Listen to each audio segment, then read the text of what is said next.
Today we're going to meet the newest addition to the Tressallure line for fall 2021. This one is called Soft Curl in the color 22R.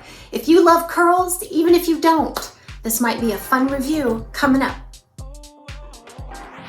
This wig style was sent to me by Wig Studio One for this review today, so you can check it out before you decide to buy it.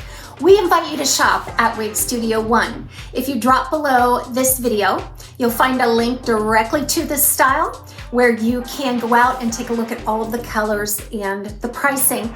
If you have any questions for us, please reach out to support@wigstudio1.com. Tressallure Soft Curl is a short little voluminous crop of very full curly volume. I did film an unboxing yesterday, so I will put that up here in just a moment so you can see how this looks right out of the box.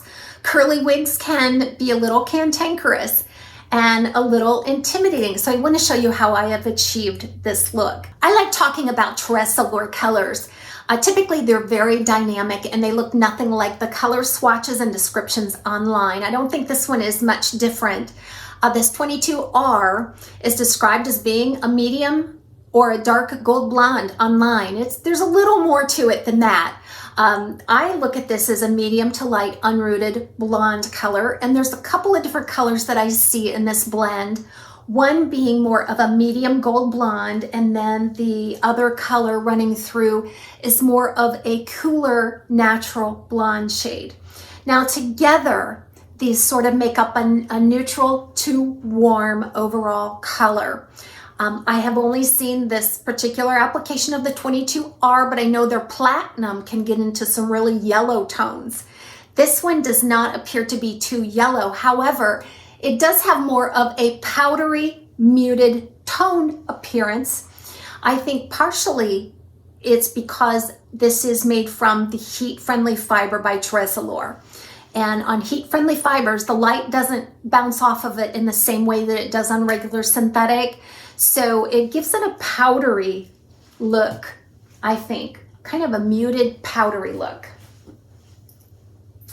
And that really cuts down on the gold. It doesn't make it harsh. It makes it very, very soft, which I think goes really well with this style. On curly styles, it's kind of hard to flesh out some of the length measurements, but that front piece is around 5.5 inches.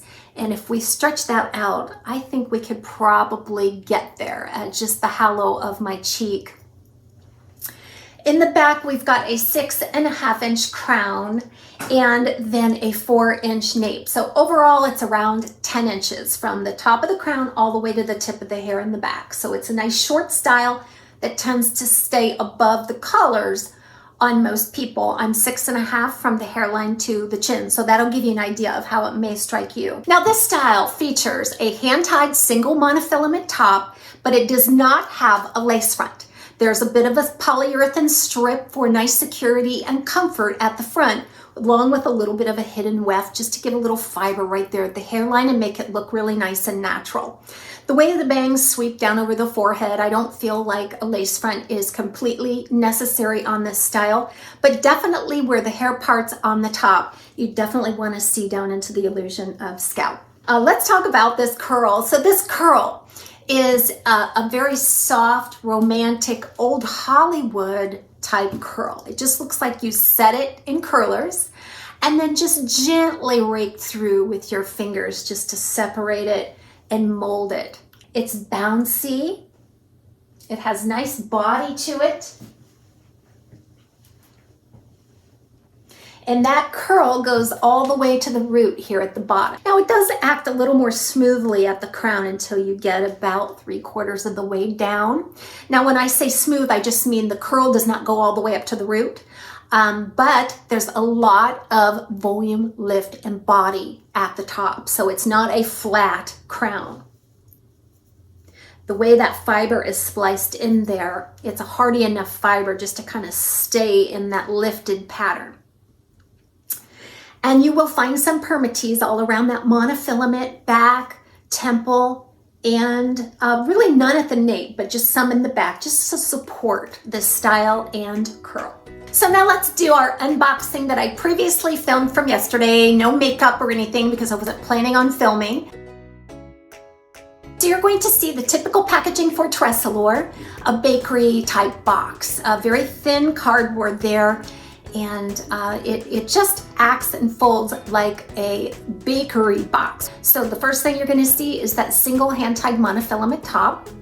And there at the front, you'll see the polyurethane strip with a little bit of hidden weft at the front as well. This is a nicely constructed cap.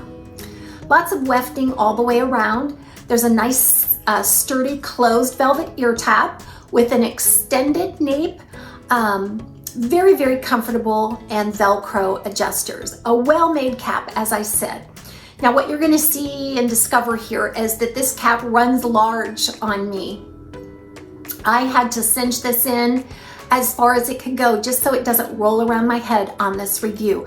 I have found that a lot of the new styles by Tressallure are indeed a little bit larger of a model. I don't know why, but it seems like John Renault, Tressallure, Rene of Paris, they're all getting bigger and bigger. Same with Ellen Villa. So if you are a petite circumference, just keep all of that in mind, because the older Tressallure styles were definitely more suitable for a petite circumference. Just shaking it out and applying it. I'm stretching out the curl in certain places just to kind of get an idea of how I want to work this around the face. The key to a curly style is to shake it out as much as you can. Use your fingers to pull at the root just to separate that fiber that's been compressed up against that cap to set free the motion of these curls. And then I just want to work it around the face to see what the best and most flattering look is. Now you can part this anywhere you want because it has that full monofilament top.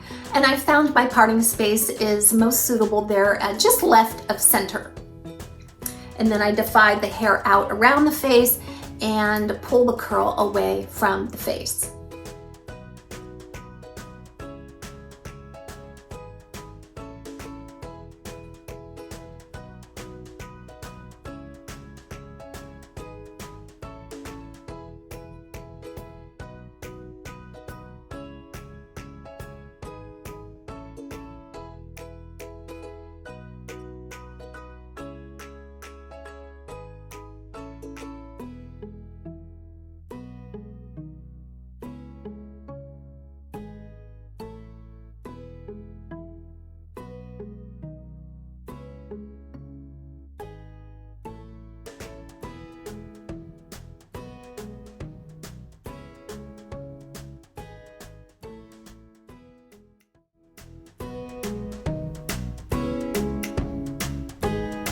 There's something so cute and whimsical about curl, but I also think, particularly on this one, that it can also be more of a seductive, glamorous type curl as well. So we're gonna go through some styling. I'm gonna try it with glasses. I've got my funky little reader glasses here.